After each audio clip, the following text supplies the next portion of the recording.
I've been thinking a lot about something lately. There is this quiet art that elegant women have, and we rarely talk about it very directly. For sure, it's not about what they wear or how they look. It's something actually very internal, like a steadiness, a way they move through the world with intention, even when life feels rushed or something unpredictable. And that art is discipline. Not the hard, rigid, cold kind. A discipline that shapes taste, presence, and the way you choose to literally exist. So taste, as its core, is a form of emotional organization. So it's how you curate your reactions, your decisions, your impulses. It's how you choose what you allow into your inner world. And that takes a level of self-command that nobody teaches us growing up, especially not as women. We are encouraged to be expressive, spontaneous, available, and accommodating. And of course, there is nothing wrong with any of those things, but my point is totally different here. They can sabotage your essence if they dominate all the time. Discipline of taste starts when you realize you don't need to react to everything around you, and reacting actually immediately. You don't have to be accessible to any energy or any moment, physically or emotionally. It doesn't make any difference. You don't have to participate in every conversation, every group, every storyline, and you get to choose your rhythm. And that choice, done consistently, becomes taste. And it's a bit funny for me because people think tasteful women live very slowly, but it's not a slowness. It's deliberateness. It's very easy actually. They exactly know when to pause and they know when to observe, when to speak, because sometimes silence is the best option ever and speaks for them. And I think they understand that responding is different from reacting for sure. And that very simple difference shapes everything. Their relationships, opportunities, even the way they carry themselves in a room.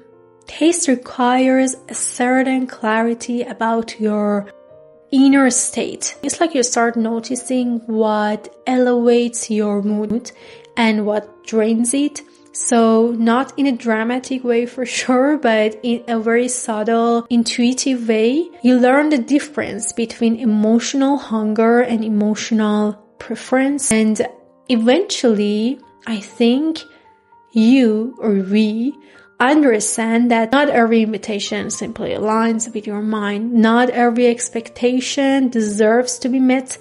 And more importantly, not every moment of your life is meant to be shared. That's where discipline begins, in the respect you give to your limits, and who can be constantly available to everything and everyone all the time. There's also this elegance in restraint, but it's the ability to hold a thought without saying it immediately, to feel something without acting on it impulsively. I think that is what keeps you want something without chasing it. Most of the time, tasteful women don't live in urgency, even when the life is super intense. And I do not mean a dramatic behavior which we see in like movies. Their decisions carry a sense of proportion, a sense of refinement, and a sense of like, I know myself enough to not rush myself. And the rush is not really in terms of time, but it's more about the rush of feeling and how we regulate that feeling. It's not like getting numb. Honestly, that kind of discipline transforms how others perceive you too. People feel naturally safe around you because your presence is steady. Your emotions are not really unpredictable. Your reactions are not explosive.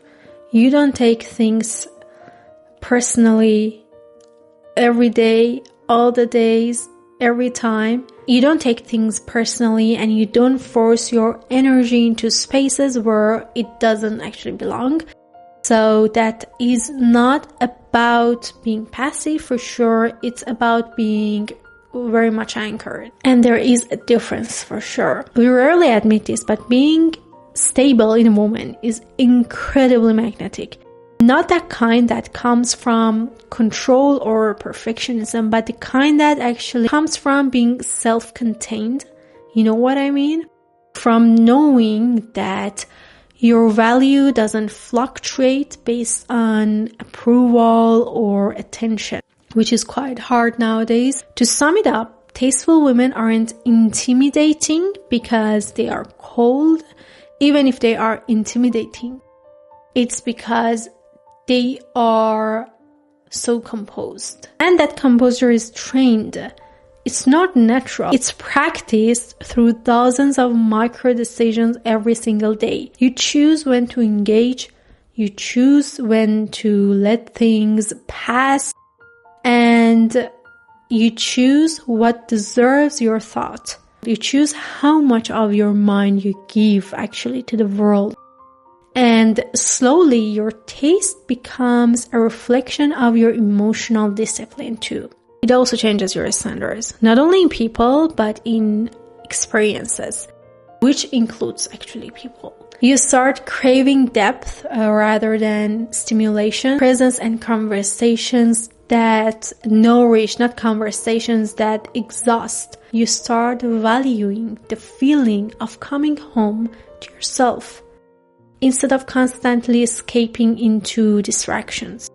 So taste pretty much regulates your nervous system, pulls you inward in the best way, and it's not to isolate you, but to refine you. And I don't think people talk enough about that. Not really. They don't really talk that much about emotional generosity that comes with the discipline, let me say. So when you manage your inner world gracefully, you have more space for others. You listen better. You understand much better. You respond actually more thoughtfully. And you don't project your unprocessed emotions and feelings onto situations. You don't complicate things because now you are so clear in the most non-verbal way, and your clarity becomes a gift. Taste also shapes the way you protect yourself, not with walls for sure, but with limits. You stop over-explaining and over-sharing. You stop giving your time to things that actually doesn't really matter. And they don't really need that time. And ironically, this makes your presence more meaningful. When you give a yes, people feel it. And when you give attention, it's deliberate. When you express affections, it's sincere. And that contrast is so rare today, and maybe somehow we can say that rarity is so beautiful. Another part of taste that people underestimate is timing. Elegant women intuitively understand timing, when to leave, when to talk, when to stay, when to pause, when to pull back, when to lean in. Timing is one of the purest expressions of discipline. And hey, it shows emotional intelligence, confidence, and a very deep respect for both yourself and the others. Then there is the discipline of desire, knowing what you want without letting it consume your peace and what you really deserve without demanding it from the wrong places. So desire becomes cleaner, calmer, and more grounded. And I think it becomes something you carry, not something you actually chase. And all of these, your rhythm, your restraint, your boundaries, your limits, all of them shape your taste. Not in a material way, but in an energetic one.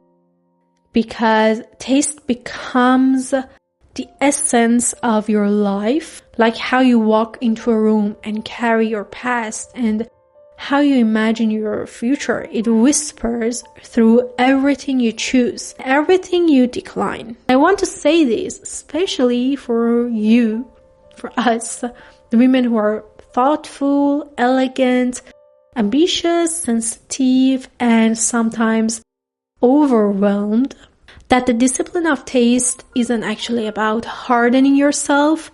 It's not about becoming detached or unemotional. It's about giving your emotions a structure, a home, a direction, so they don't spill everywhere and drain you. When you cultivate taste, you become calmer without becoming dull, and you become a woman who values her own presence, which makes others value it too. This is so simple. The discipline of taste is subtle, but it's very powerful. It even shapes your whole femininity, your maturity, your relationships, your energy, your path, everything. And it is something you build every single moment, every single day, through these smallest steps and decisions, through the way you treat your attention, through the way you choose your intentions, through the way you honor your inner self and your inner world, through all of them, every little step actually you take. And eventually, that is how they say, like, people don't remember, or they're not going to remember what you were or what you said. And I'm not 100% sure about that, but anywho, they remember the feeling of you for sure. The steadiness, the calm, clarity, the grounded elegance, they will remember that for sure. That's what taste really is. The emotional architecture behind a human being or woman's presence.